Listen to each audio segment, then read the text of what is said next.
Oke, jadi hari ini umumnya sudah datang, ya. Yang belum datang siapa ini?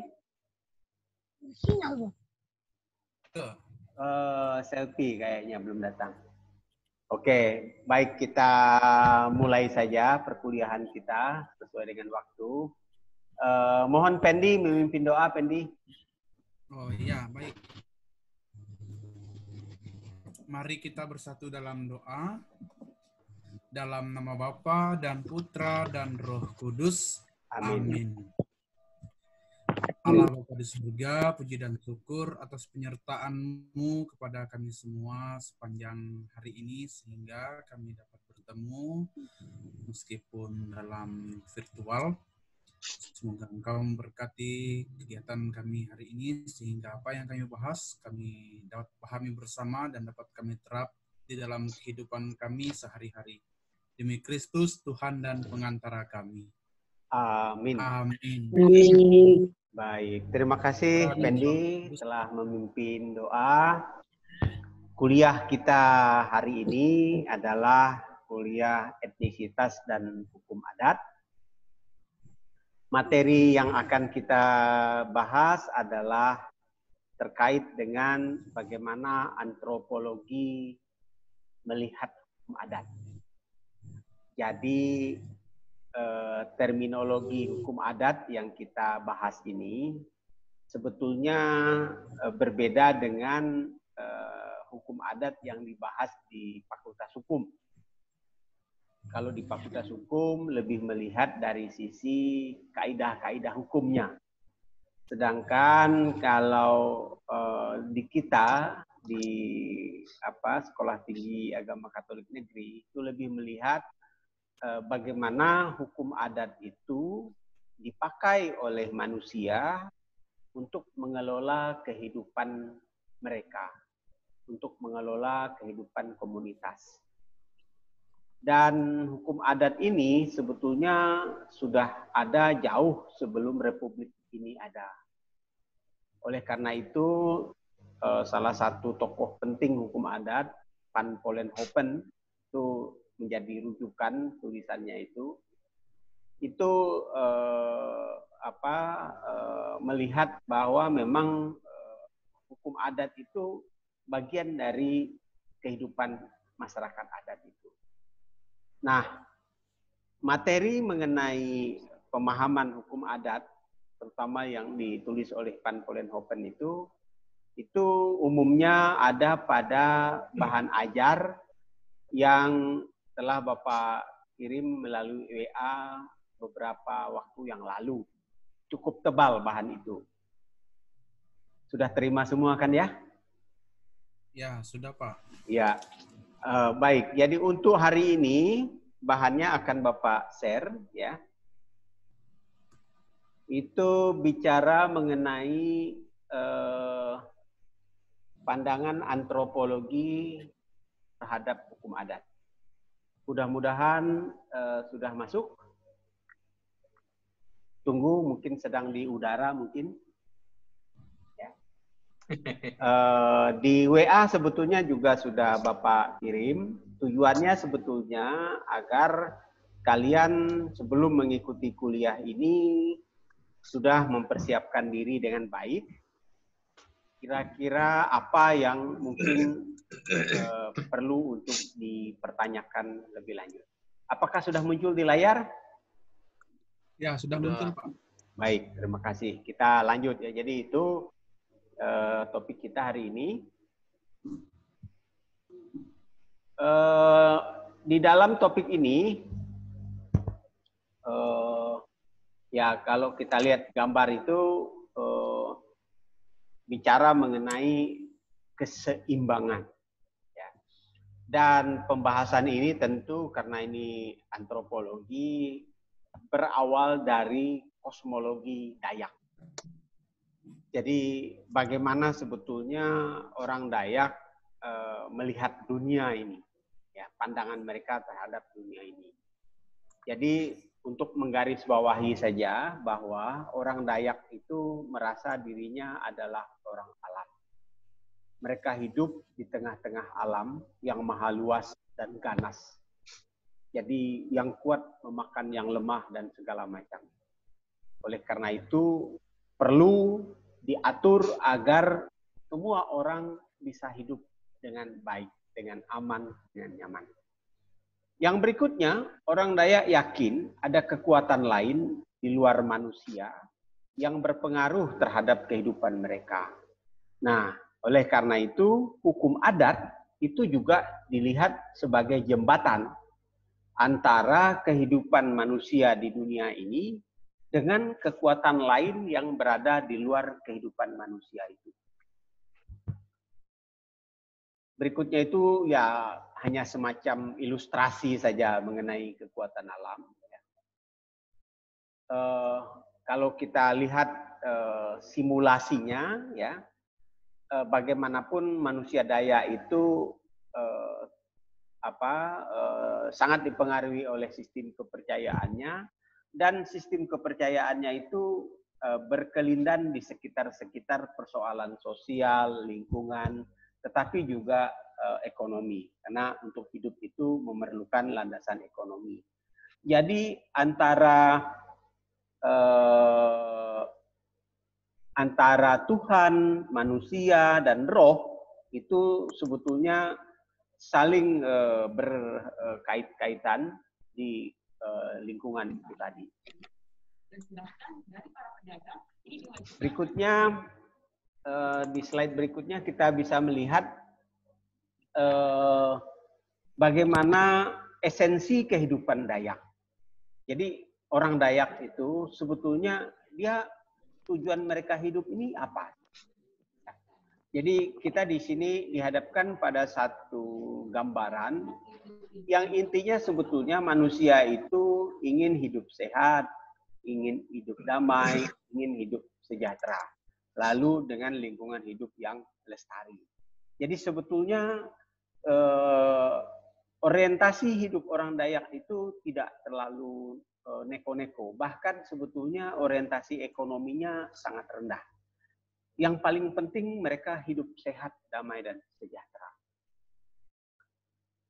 Kalau kita lihat bagaimana mereka ini hidup, sebetulnya ini tidak terlepas dari apa yang sudah dikemukakan oleh Kuncharaningrat sebelumnya mengenai unsur-unsur budaya mereka.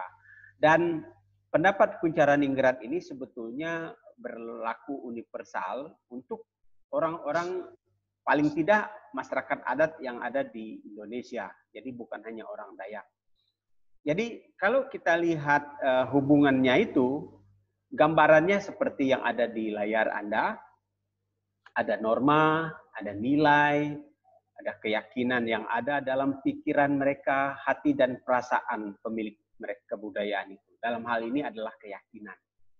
Terus yang kedua, ini berkaitan dengan pola tingkah laku yang dapat diamati dalam kehidupan nyata. Ini bicara mengenai perilaku hidup. Disinilah letaknya hukum adat itu, di perilaku hidup itu. Jadi hukum adat itulah yang kemudian mengatur, mengontrol bagaimana orang hidup.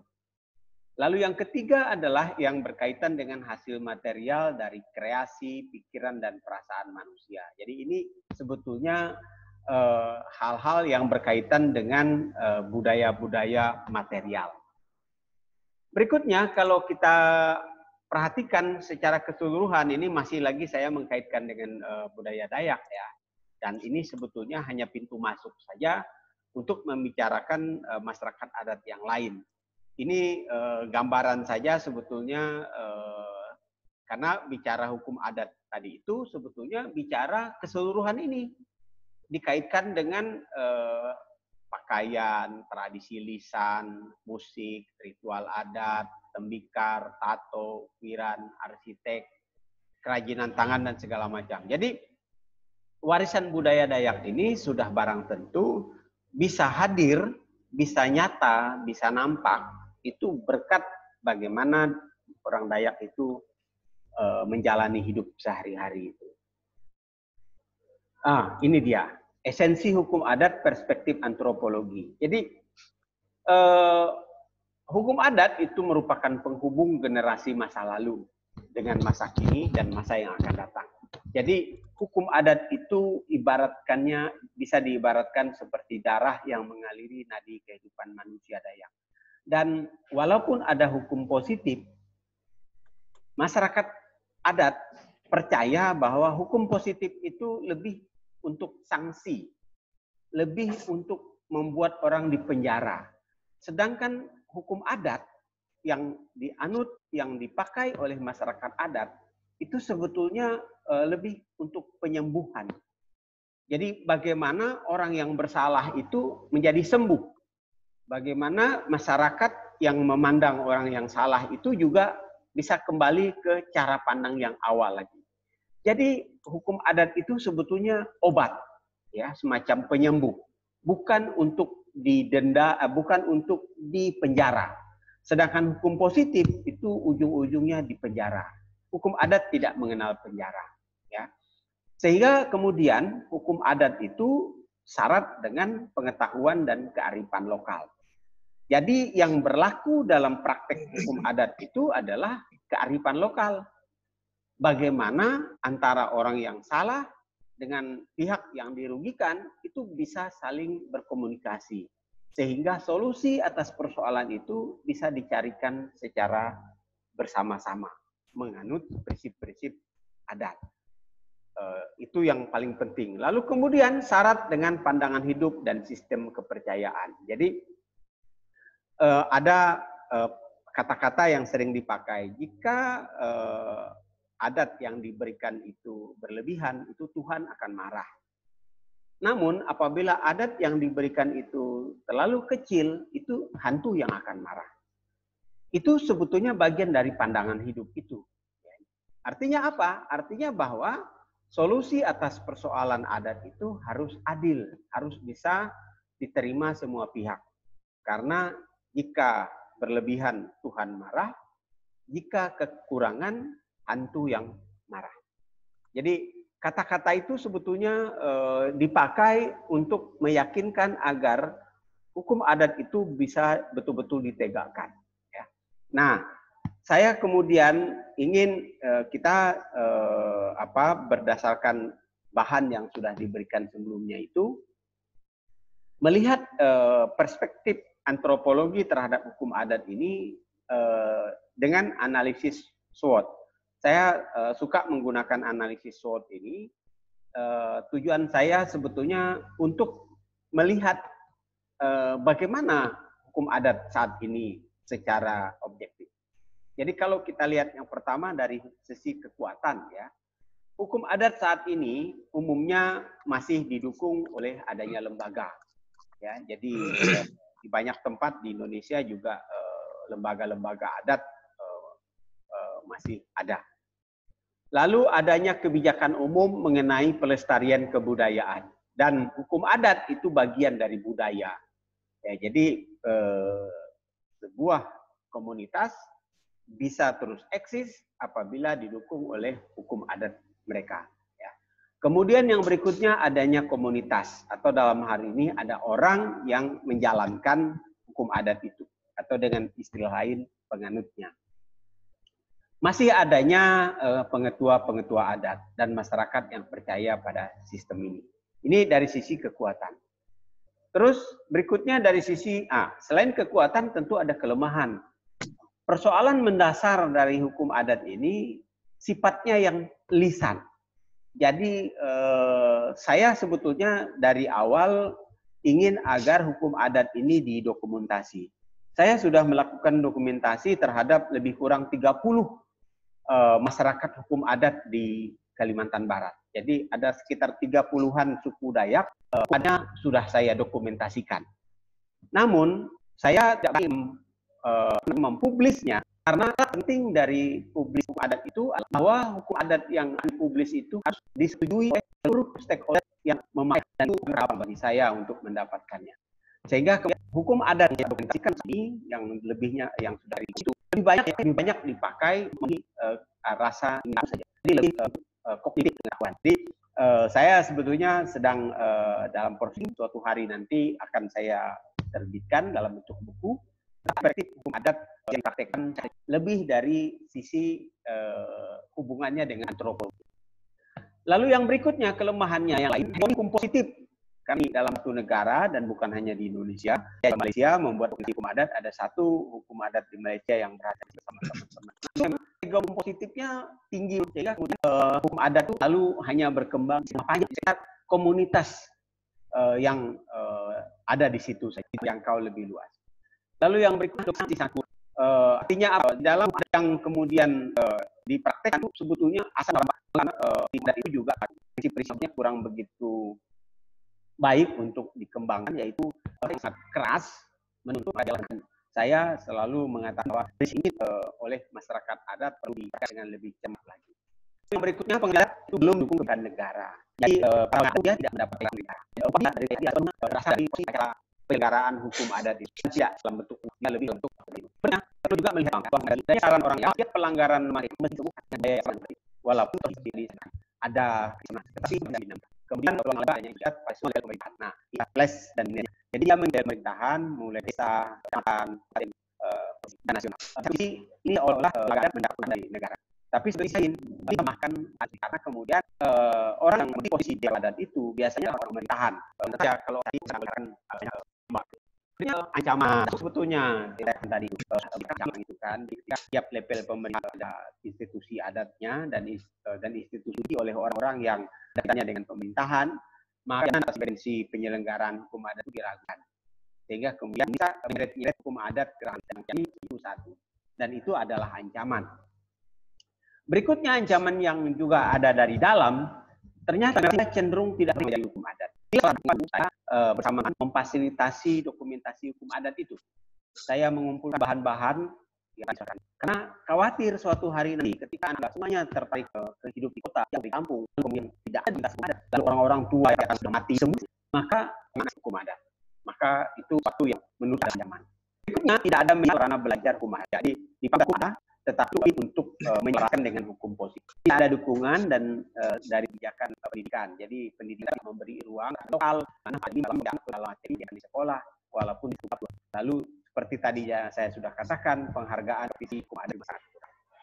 Gambaran-gambaran ilustrasi masyarakat adat khususnya orang Dayak itu. Ya, jadi ini gambar bagaimana kehidupan Dayak dulu dilihat umumnya tidak ada gambarnya seperti itu ya. Yang nah, inilah nenek atau orang kampung. Ini adalah orang lainnya dari seperti ini, namanya telinganya menjadi panjang karena ada ini salah satu rumah panjang, ini salah satunya. Berikutnya yang ada di daerah batasan dengan sudah arsitek yang lagi rumah. Kalau rumah yang tadi itu yang ini kerajinan dan yang harapannya nenek kakek-kakek orang saya jadi kakek. Jadi pandai saya seperti yang ada di layar ini. Duduk sambil membuat ya. Jadi gambaran tentang diri sayanya begitu ya. Baik, jadi itu mengenai materi. Saya jika ada pertanyaan-pertanyaan silakan. Ya, silakan. Selamat siang, Pak. Selamat siang. Saya mau nanya terkait dengan manusia, Dayak dan kepercayaan, sosial, ekonomi, lingkungan, Tuhan, manusia, roh. Itu adalah materi yang Bapak kirimkan ini, Pak. Manusia menghadapi dengan 19, di mana kondisi sosial ini tidak kondusif, masyarakat dan ritual adalah di mana secara kekuatan telah menjadi bagian dari leluhur masyarakat Kanayan. Ritual adat Belala merupakan dan adat ritual tersebut dan tidak terlalu olehnya. Apa di masyarakat itu ada kalau konteks copit tadi melalui dunia. Kemudian yang ini adalah prinsip-prinsip dunia, WHO beri sosial distancing, mana menggunakan masker seterusnya, lah mengenai hal itu. Nah, dia ada intinya masyarakat patuh yang ini korban dan tambah lagi misalnya dengan lockdown di mana akan mengunci diri saya beberapa kampung satu hari saya merasakan tuh bagaimana terhadap orang yang masuk ke kampung, dan saya sangat mengapresiasi itu karena itu agar penyakit ini tidak menular ke kampung. Dan itu kalau kaitannya memang sebelum ada hukum adat yang harusnya lebih kepada atau ya pendapat terhadap orang yang melanggar kelihatannya kampung ini dan ya memiliki sistem yang terkait dengan wabah Dan mereka betul bahwa pada bala lain bagian di perlindungan mereka punya kepercayaan diatur oleh materi ini sudah demikian. Ada lagi pertanyaan? Silakan. Pak, saya mau sambung satu acara adat pasti ada yang namanya pantangan-pantangan kan Pak? Betul. Kalau pantangan itu dilanggar, mau contohnya pantangan itu dilanggar, apa itu dinamakan adat atau Pak? Pantangan itu dilanggar pelaku hukum adat di situ. Ya, jadi namanya mereka akan memantau dan ada lagi pertanyaan lain? Ya, silakan.